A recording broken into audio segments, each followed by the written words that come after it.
ഒരു നാട്ടിലൊരു കർഷകന് എല്ലാ വർഷവും ഏറ്റവും നല്ല കർഷകനുള്ള അവാർഡ് കിട്ടും. ഏറ്റവും കൂടുതൽ ക്രോപ്പുള്ള ആൾ അദ്ദേഹമാണ്. ഏറ്റവും കൂടുതൽ പ്രൊഡക്ഷൻ ഉണ്ടാക്കിയ ആളാണ്.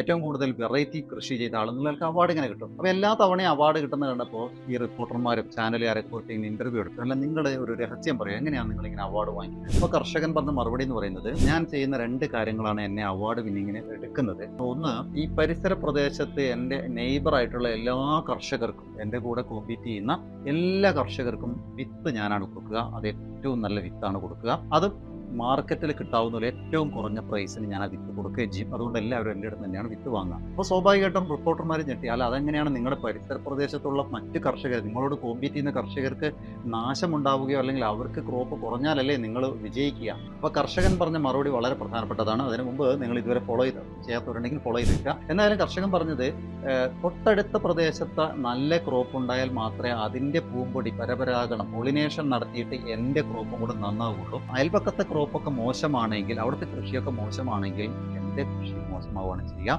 അതുകൊണ്ട് പരമാവധി നല്ല കൃഷി എല്ലാവരും ചെയ്യാൻ വേണ്ടി ഞാൻ സഹായിക്കുകയാണ് ചെയ്യുന്നത്. എന്നല്ല, ജീവിതത്തിൽ മറ്റുള്ളവരെ സഹായിക്കുമ്പോൾ, മറ്റുള്ളവർ നന്നാവണം നമ്മൾ ആഗ്രഹിക്കുമ്പോൾ അവർ നന്നാവുക മാത്രമല്ല, കൂട്ടത്തിൽ നമ്മളും കൂടെ നന്നാവും, അവരേക്കാൾ നന്നാവും എന്നുള്ളതാണ് ജീവിതത്തിൽ ഒരു പാഠമായി എടുക്കുക. B practical in your life.